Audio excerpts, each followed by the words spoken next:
Welcome to a deep dive into some really fascinating source material you've shared with us today. Mhm. We're plunging into the world of mindfulness-based cognitive therapy, specifically how it's applied to obsessive-compulsive disorder, OCD. Right, and we're drawing heavily from this comprehensive manual by Fabrizio Didonna. Exactly. So our mission today is to really unpack these excerpts. We want to get to the heart of what OCD is according to this view, maybe touch on why traditional treatments can sometimes be challenging, Yeah, for some people. and then explore how this mindfulness-based approach offers, well, a fundamentally different way forward. It's about focusing on the core ideas, the practices described in the text. And we're here to guide you through what feels most important for you to know from these pages. That's right. It's about going beyond just, describing OCD. It's understanding the philosophy behind this particular approach and seeing how that translates into practical tools and a different way of relating to the whole experience of OCD.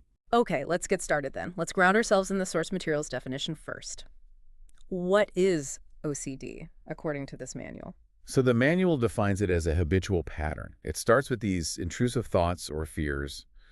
Those are the obsessions. Right. And the person often, recognizes they might be unreasonable. Mm-hmm. These are followed by repeated, often sort of ritualistic actions, the compulsions. Okay. And they're performed to try and neutralize those distressing thoughts or fears. The person feels compelled, really, even if they know the actions are maybe excessive or inappropriate. So it's that relentless cycle we often hear about. The thought pops up, anxiety skyrockets. Exactly. You do the ritual, anxiety dips for a second, Briefly. but then the thought just comes roaring back, maybe even stronger. That's it precisely. The source really emphasizes this vicious cycle. Compulsions give only temporary relief. Right. And this actually reinforces the belief that the compulsion worked, Oh. even though the obsession just comes back soon after, increasing the distress and strengthening that urge to ritualize again. Can you give us a few examples just to make it concrete? What might these obsessions and compulsions look like based on the source? Certainly. Yeah. Common obsessions mentioned include things like fears of contamination. Germs. Yeah, germs, dirt, that kind of thing. Or fears of having harmed someone unintentionally. Okay. And the compulsions could then be things like excessive washing or cleaning, repeatedly checking locks, stoves, appliances, ordering or arranging things in a very specific way, counting, or maybe repeating certain words or prayers silently or aloud. And excessive praying itself is mentioned too. Yes, excessive praying, often tied into those fears or seeking a kind of absolute certainty, that's also listed as a compulsion. The manual also talks about other related behaviors, right? Not just the obvious rituals, but things like avoidance or trying to push thoughts away. Yes, absolutely. That's a key point. These can be things like actively avoiding places or objects linked to the fear, or constantly scanning the environment. That's selective attention focused only on fear-related stimuli. Like looking for danger signs everywhere. Kind of, yeah. Or attempting to suppress the thoughts, distract yourself. Yeah. Another big one is seeking excessive reassurance or certainty, especially about memory, like, did I really lock the door? And the crucial part, as the source describes it, is that these actions, whether they're overt rituals or these sneakier mental things, they're either excessive or not realistically connected to preventing the feared event, and they just end up reinforcing the obsession. Exactly. They keep the cycle going. And rumination, that seems to be highlighted as a particularly difficult form of this. It is. Rumination in OCD is described as this prolonged, uncontrollable thinking. It includes the initial intrusive doubts or questions, the obsession itself, Okay. but also the repeated mental attempts to find answers or resolve the uncertainty.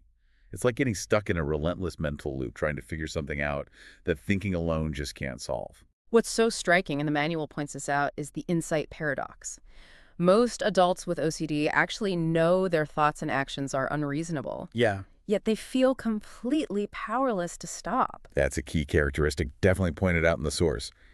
Despite having that insight, knowing it's irrational or excessive, the distress, the perceived need for relief, it just feels utterly compelling. It makes resisting the ritual incredibly difficult. And given how deeply rooted this can be, the manual also touches on, well, the limitations of some standard treatments. What does it say there? It does acknowledge that. Even with established approaches like CBT, specifically ERP, exposure and response prevention, and medication, Right. A significant number of individuals, the source cites data suggesting less than 50% on average, don't show really significant maintained improvement. Wow, less than half. And that's just among those who actually seek treatment. Many people with OCD delay getting help for years, or they might drop out of treatment. They often struggle for a very long time. So that really sets the stage for why exploring alternative or complementary approaches like this MBCT is so important. Precisely. Which brings us neatly to how mindfulness is introduced here. How does this manual define mindfulness in the context of OCD? Mindfulness, as it's presented here, is essentially, well, it's a state of pure awareness, being aware of the present moment, but crucially, without judgment. Okay. It's described as the mind's observing power, this ability to see reality impartially. And that includes your own internal experiences, thoughts, feelings, sensations. And it even goes into the sort of fundamental nature of the mind itself. It does, yeah. It describes the mind as intrinsically transient, always fluctuating, producing this continuous stream of mental events. Thoughts, feelings. Thoughts, feelings, sensations, yeah. The source even throws out an estimate like 17,000 thoughts per day. Wow. And most of these, it says, are harmless, temporary things. It calls them garbage of the mind that we usually just discard automatically without a second thought. Okay, so if a standard approach might try to, say, reduce how often thoughts occur or lessen their intensity or even change the content of the thoughts, how is this mindfulness-based approach fundamentally different? This is really the core distinction. Unlike standard CBT that might focus on challenging or modifying the thought content or frequency, or medication aimed at reducing the intensity of the discomfort. Right. The MBCT approach is centered on developing a new way of relating to those uncomfortable internal experiences, a more functional relationship. Okay, a new way of relating. Yes. The goal isn't necessarily to get rid of the thoughts or feelings, but to change your relationship to them when they show up. Change the relationship. That sounds like a pretty profound shift. It's not about stopping the thoughts, but changing how you react to them. Exactly. And this is where decentering and disidentification come in. They're described as key processes, maybe even the sort of end goals of MBCT for OCD. Decentering and disidentification. Can you break those down? Sure. Decentering is learning to observe the contents of your mind, thoughts, emotions, sensations, from a slight distance, in an accepting, immediate way without getting swept away. Okay, like stepping back. Kind of, yeah. And disidentification is recognizing that these mental events are not you. They're not your identity. So realizing, okay, that's an OCD thought passing through, but it's not me. Precisely. There are mental events happening in you, but they aren't the totality of who you are. And this progressive ability to observe without getting entangled is what's said to decrease the coercive power, that pull of the obsessive thoughts and urges. I also found the functional view of thoughts really interesting. It sort of reframes the whole idea of having bad thoughts. It does. This approach looks at thoughts functionally. Are they useful? Do they help you reach healthy goals, satisfy needs, create well-being? Are they consistent with your values, with reality? Right. If yes, great. If not, if they just create distress or lead to unhelpful actions like compulsions and they aren't necessarily seen as terrible or morally bad. They're simply not useful. Just not helpful mental events. Exactly. And mindfulness helps train you to recognize that distinction and practice letting go of the useless ones without getting into a big struggle or debate with them in your head. That feels potentially quite liberating, this idea that an intrusive thought isn't some deep moral failing, but maybe just mental noise. You could definitely frame it that way. And the practice is about learning a different way to sort of navigate that noise. Okay, let's move into the core elements and practices that the manual describes. How does this approach actually come to life? A major theme right at the start is developing self-trust. Yes, cognitive distrust is identified as a really core underlying factor in OCD. It constantly fuels the doubt. Okay. So the manual presents mindfulness practice as a powerful way to build genuine self-trust. And this isn't just, blind faith. It's a grounded trust that involves several qualities. They even use an acronym for it. Pacifico. Pacifico. Right. Okay, that's a mouthful. What does that stand for? It is. Let's see if I can get it right. It stands for permanence, a sense of stability, acceptance of self and experience, security, feeling safe within oneself, insight into one's own experience, freedom from reactivity, awareness of needs and resources, confidence in perceptions and memory, and openness to experience. Wow. Yeah. So these are the facets of self-trust that this approach aims to cultivate through practice. That example you mentioned earlier from the source about the woman checking if she hit someone while driving, That really highlights this lack of trust, doesn't it? It's a perfect illustration. She had clear sensory memories, what she saw, what she heard, that contradicted her obsessive doubt, yet she just couldn't trust them. Exactly. And the manual makes a really powerful point here. The senses are presented as a key antidote to doubt in OCD. An antidote. Yeah, because as it puts it, the senses never lie, but the mind sometimes does. So mindfulness trains you to anchor yourself in that concrete sensory reality and begin to trust that over the mind's tendency to generate these what-if doubts and loops. Building on that trust, acceptance is described as another crucial attitude, which I imagine for someone in intense distress might sound really counterintuitive, maybe even like giving up. That's a very common misconception, and the manual addresses it. Acceptance in this context means allowing your present experience, the discomfort, the thoughts, the emotions, the physical sensations, to simply be there. Just be there. Yeah, without fighting against it or judging it. The manual offers a phrase like, "It is neither terrible nor unfair. It is simply your experience in this moment." So it's not about liking the feeling at all. No, definitely not. It's explicitly stated. It is not about liking the discomfort. Okay. It's about recognizing how much energy gets drained by resisting or trying to change what simply is right here, right now. By accepting its presence, you actually save that energy. And free it up. And free it up for what can be changed, Yeah. which is often how you respond, your subsequent actions, moving towards your values. The hotel manager metaphor they use is really helpful here, isn't it? It is, I think so. These unwelcome guests, the intrusive thoughts, the difficult feelings, they show up at the hotel of your mind. Right. Now, if the manager resists them, tries to bar the door, argues with them, They just make more noise. exactly, they become more insistent, cause more disruption, create chaos. But if the manager simply calmly welcomes them in, acknowledges their presence without judgment, without getting emotionally entangled, without making a big deal out of them, they tend to lose their power to disrupt.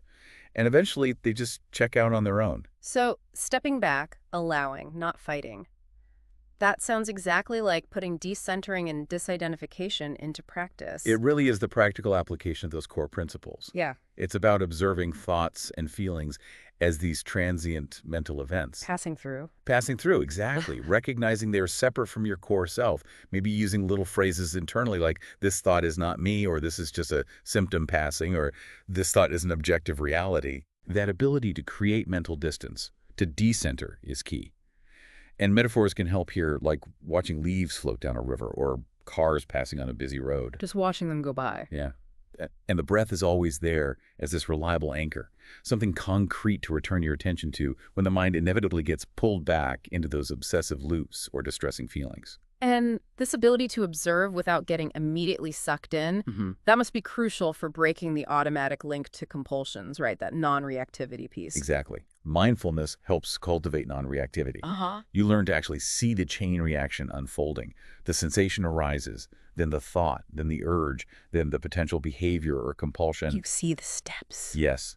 By observing this whole process from a more mindful, maybe a zoomed-in perspective, you create a pause, a space. Okay. So instead of automatically jumping into the compulsion or the safety behavior, you learn you can take a breath, maybe you evaluate. Yeah. Would acting on this urge actually lead to a useful desired outcome? And then choose your response, rather than just being driven by that automatic ingrained urge. It's consciously interrupting the pattern. The manual details quite a few different exercises that are part of this MBCT program. Can you give us a sense of the kinds of practices they use to build these skills? Yeah, sure. These principles are definitely put into practice through specific exercises. Early on, there might be simple experiential exercises like the classic raisin exercise. Ah, yes, the raise. Yeah, which is great for highlighting how often we operate on automatic pilot and for bringing awareness back to direct sensory experience. Then there are the core practices like sitting meditation, focusing often on mindfulness of the breath and the body. The body is really emphasized as a vital anchor for present moment awareness. The physical sensations. Exactly. Mindful walking is another common one, sometimes using verbal cues or stabilizers to help keep the focus, and even finding a stable, comfortable posture for meditation is highlighted as like the first step. Really? The posture itself? Yeah, it's framed as an act of kindness to oneself because body posture is seen as influencing the state of the mind. A balanced posture helps cultivate a balanced mind. That's interesting. Other practices mentioned include the 3-minute breathing space, a short, portable practice to drop back into awareness anytime, anywhere. Useful. Very. There's mindful hand circles medication aimed at stabilizing mind and body, Yeah. and specific exercises designed to train mindful touching or perception, explicitly using the senses to validate reality. You mentioned that senses never lie idea, so these exercises directly work with that. They do, and this leads into something called perceptive experience validation, or PEV. That sounds particularly tailored for OCD. PEV. It is. PEV is a technique specifically described for people with checking or cleaning compulsions, where doubting sensory information is really common. Right, like did I really wash my hands well enough, or did I really see the lock click? Exactly those kinds of doubts. So PEV guides them to mindfully attend to their current perceptive experience and deliberately validate their memory using their senses right now, contrasting this direct sensory data with the non-sensory inferences or what-if thoughts that fuel the doubt. So really grounding in what you can see, hear, feel right now versus the mind's story. Precisely. It reinforces that senses versus mind distinction. The manual even suggests maybe writing down the non-sensory drivers of doubt versus the sensory memories that conflict with them to make it really clear. Mindful movements and stretching are also included? Yes, gentle mindful movements. They emphasize connecting with the body, noticing sensations as you move, respecting the body's limits, and cultivating that mind-body connection through disciplined practice. Even noticing the tiny micro-movements involved in just standing still. Given that exposure and response prevention, ERP, is such a standard treatment for OCD, how does this MBCT program integrate exposure? Does it replace it, or? That's a great question. It integrates it in a really interesting way. Mindfulness practice itself is actually seen as an inherent form of exposure How so? because it involves being in contact with uncomfortable internal experiences, thoughts, feelings, urges, without automatically reacting or trying to escape them. Oh, okay. Makes sense. So MBCT for OCD integrates traditional exposure principles like ERP with mindfulness. It guides participants to expose themselves to triggering situations or stimuli. The things that usually set off the OCD. Right, but while doing so, maintaining a mindful state. Okay, so what does that look like? It means intentionally focusing on present reality, using the senses, suspending judgment about any intrusive thoughts or feelings that inevitably arise during the exposure, and crucially, making the conscious choice not to react with the usual compulsions or safety behaviors. So you're facing the fear, but bringing this completely different quality of attention, awareness, and non-reactivity to it. Exactly. You might even practice mindfulness before doing the exposure exercise to help cultivate that state of stability and focused presence. Okay. The manual also mentions things like setting time limits for any rituals you might still engage in during exposure, rather than letting them go on indefinitely as part of weaning off them. It's described as an act of trust. Trust in your ability to handle the discomfort without the ritual. Precisely. Trust in yourself, trust in the process. The manual also offers some guidance for family members or partners, which seems really important. What's the key advice for them? Yeah, that's often crucial support. The advice is quite practical and direct. First, avoid giving reassurances. Really? Don't reassure. It sounds counterintuitive, maybe, but the manual explains that giving reassurance paradoxically increases insecurity in the long run. It just feeds the disorder's need for certainty. Okay. What else? Also, very importantly, do not participate in or help with rituals in any way. Don't help with the washing, the checking, the ordering. Don't enable the compulsions. Exactly, because that just reinforces the problematic behavior. Instead, family members are encouraged to communicate trust in the person's ability to cope using their own skills. And gently, kindly remind them to utilize the mindfulness tools they're learning when distress arises. Using the tools is framed as the healthy alternative to the old habits. There's also this concept mentioned, mindful risk-taking. What's that about? Yes. This involves deliberately taking useful, constructive risks, but in a mindful way. Risks related to the OCD fears. Not necessarily. These might be healthy risks in other areas of life that promote growth, but which the person might be avoiding due to general anxiety or fear. Ah, okay. Like applying for a job or speaking up in a meeting. Could be things like that, yeah. Taking these steps mindfully helps build trust and responsibility outside the immediate OCD context. It can be effective in counteracting that broader pattern of experiential avoidance and the tendency to overestimate threats in general. And finally, cultivating self-compassion and self-forgiveness seems incredibly important here, especially given the self-criticism and guilt that often come with OCD.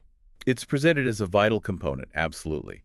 The manual acknowledges that being kind and warm towards oneself can be profoundly difficult for people with OCD, who often live with this sense of internal threat or feeling flawed. Right. So self-compassion, defined by qualities like kindness, acceptance, non-judgment, wisdom, is said to activate the body's soothing and safety system. It counteracts that threat response. Self-forgiveness. Self-forgiveness in this context isn't about condoning genuinely harmful past actions, if there were any. It's more about accepting human imperfection, Okay. accepting past mistakes or perceived failures that might fuel chronic guilt, perfectionism, or that inflated sense of responsibility often seen in OCD. Letting go of beating yourself up for not being perfect. How do they suggest cultivating that? One practice suggested is writing a compassionate letter to oneself, but from the perspective of an imaginary, unconditionally kind and wise friend. Ah, that's a nice idea. Meeting the internal struggle with understanding, not harshness. Exactly. Shifting from self-criticism towards self-soothing and acceptance. This all sounds incredibly powerful, transformative even, but I mean, it's not a magic bullet, right? Practice isn't always going to be easy or feel good. Oh, definitely not. The manual is very clear on this. Practice is rarely smooth sailing. The mind will wander. Uncomfortable thoughts, emotions, sensations will arise. That's part of the deal. So what's key then? A key part of the training is cultivating that attitude of non-judgment towards the practice itself.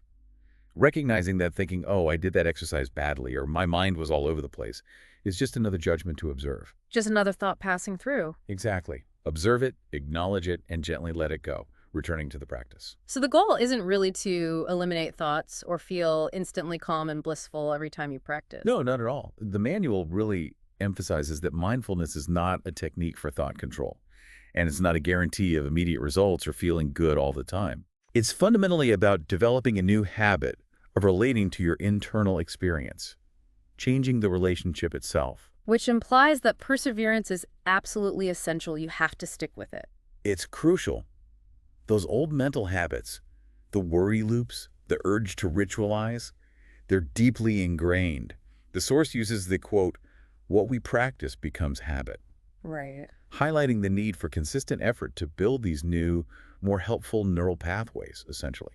Practice is framed as an appointment with ourselves. An appointment with ourselves. I like that. Yeah. And there's an analogy used, like a farmer sowing seed who trusts that growth will happen in time without digging up the seeds every day to check on them. It requires patience and trust in the process itself. And what if someone is really overwhelmed by distress during practice or just generally? The practical advice from the manual is straightforward. Use the tools frequently, if needed, even hourly, if you're experiencing significant distress. Don't wait until you feel calm enough to practice. No, quite the opposite. These mindfulness tools, the breathing space, body awareness, decentering, they're presented as direct antidotes. Use them when the distress hits to avoid falling back into the old, unhelpful habits fueled by that distress. Hearing from people who've actually gone through this program seems to really reinforce these points. Yes, the participant experiences shared in the source material are quite moving and illustrative. People talk about that dawning realization that thoughts are just thoughts, and that they're transient, they come and go. That must be huge. It is. They talk about gaining the ability to observe without automatically reacting. Finding a sense of peace, maybe surprisingly, through mindful movement practice. Noticing a significant decrease in subjective distress during mindful exposure, even though it's challenging. Feeling a real sense of liberation through the acceptance practice. Yeah. Understanding self-compassion on a much deeper level, perhaps through observing their own self-criticism non-judgmentally. And ultimately, gaining concrete, healthy ways to deal with their thoughts and urges rather than being controlled by them. That comment you mentioned earlier about exposure feeling like an act of trust, that really seems to circle back to that core theme of rebuilding self-trust. It does. It ties it all together beautifully. And it really sounds like a challenging, yes, but ultimately freeing journey. A journey of recognizing those ingrained mental and behavioral habits, and then consciously choosing to relate to your experience in a totally new way, moment by moment.